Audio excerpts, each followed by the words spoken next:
Ayer fuimos allí y nos agarró la migración. Yesterday they went up to the border, but immigration got them. ¿Para dónde eres? De Chiapas. Chiapas? Sí. Aquí en México. ¿Y para dónde ibas? ¿Para qué sitio? Phoenix. He was going to Phoenix from Chiapas, and he got stopped at the border. ¿Tú y cuántos más iban? 8. ¿Todos ustedes? Sí. ¿Todos de Chiapas? Sí. 8 y medio. 8 y medio, un chaparrito. There were 8 guys and a little short guy, so that's 8.5 guys going there to from Chiapas to Phoenix. 2 horas caminando. They walked 2 hours en el desierto, 2 horas en el desierto y agarraron la pared. And they walked 2 hours through the desert, and they got spotted at the border, right at the wall.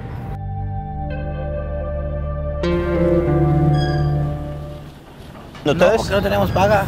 Okay, they didn't have a coyote with them because they didn't have any money to pay them. So they just got a ride there. Is that the first time they've ever done it? ¿Es la primera vez que ustedes trataron de cruzar? Sí. ¿Primera vez? Sí. Yeah, it's the first time they tried to cross. Yeah. ¿Van a tratar otra vez? Sí, mañana.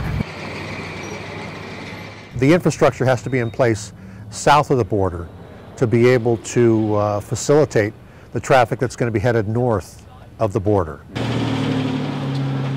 What they're doing is preparing for the trip north. And what's going to happen at that point in time is they're going to get with a smuggler, and they're going to be headed north into the U.S. illegally.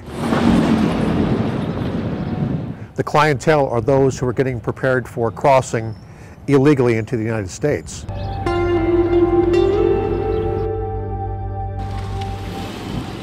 They're buying all the goods and issues they're going to need: the food, the drink, the backpacks, the hats.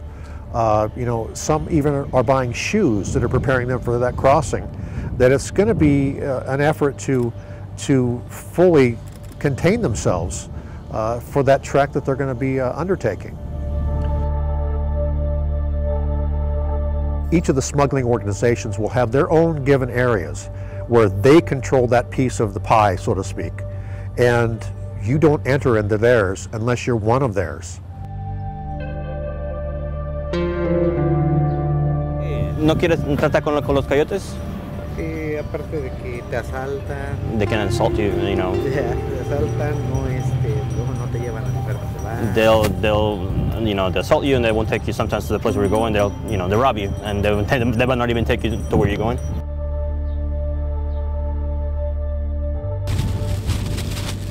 Once an individual can't keep up with the rest of the group, they're simply left behind, many times to their slow, painful death, because the smuggler is not concerned with whether or not that individual makes it to the other end.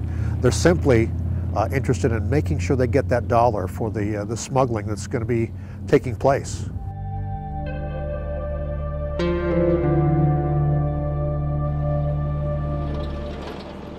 You know, I've heard it said so many times over the years that it's a life form that's only beneath a snake, that you can't trust these individuals for anything.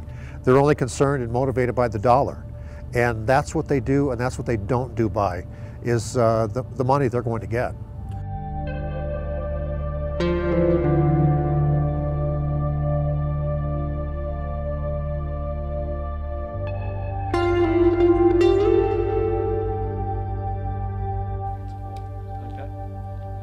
And at that point in time, that's where the traffic will come illegally into the United States, whether it's right there in Sassabee or whether it's out further, which is what it has gone to lately.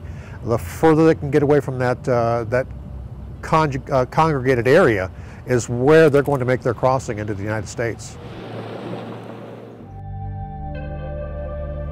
We are there catching them and sending them back time and again, and the danger to the alien is from the elements, from the bandits, the smugglers.